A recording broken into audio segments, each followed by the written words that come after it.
In this short video, I'm going to discuss the Curved Layers Materials protocol for measuring layer thickness.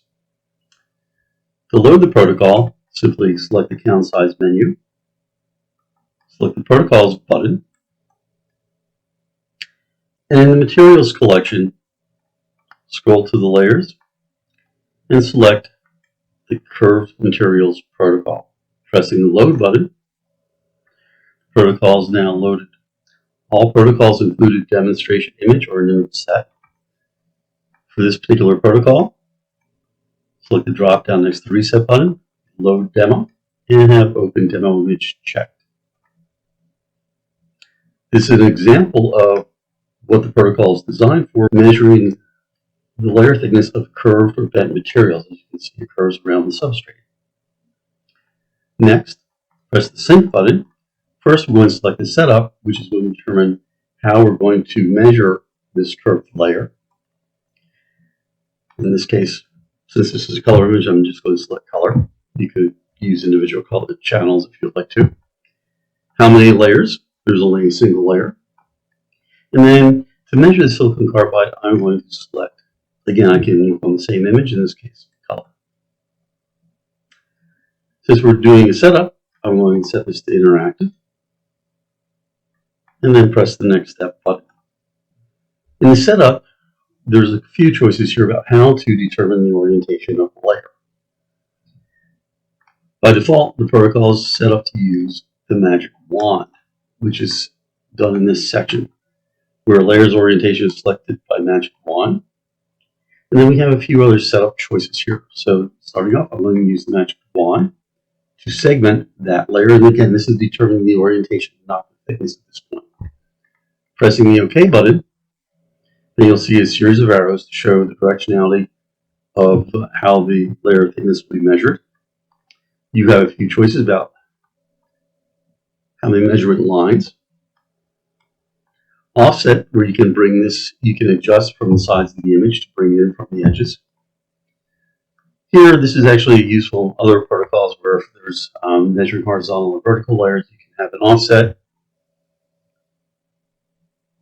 Measure the length of lines and percents of the image. In this case, I really am only one measuring in there. There's only a single layer. And I have show measurement patterns. If I'm happy, I can just use this and press the Next Step button below. If you need to make changes, you can come in and either redo the magic wand again or manually define lines. Pressing the Next Step button. At this point, I am now going to define the area I'm going to measure the thickness. In this case, there's two important pieces of information. How am I going to define these boundaries? In this case, the top boundary is going to be set by polygon top, and the bottom boundary by the polygon bottom. And I'm going to use the magic wand, which is already pre-selected, or I could use intensity threshold. And the reason I'm doing this is a fairly homogeneous layer, so I can use the intensity information to define that layer. So in this case, I'm going to just threshold it and press OK. So now, because I have my top boundary and bottom boundary set by defining this polygon,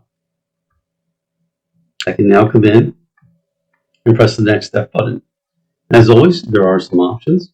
If there were holes in this layer, I can choose to fill those or not. I can also set it minimum area to measure. In this case, this is already set up. I'm going to press the Next Step. And the analysis has been made. Two important things. So we now have the data table. You're putting the mean layer thickness, standard deviation, max, and the min.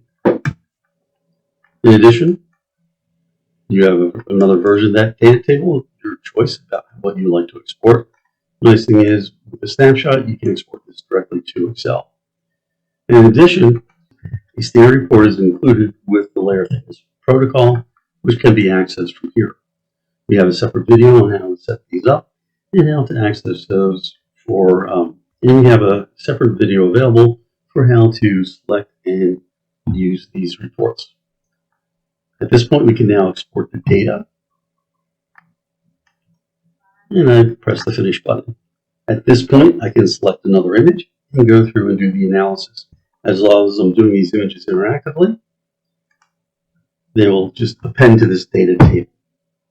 Thank you.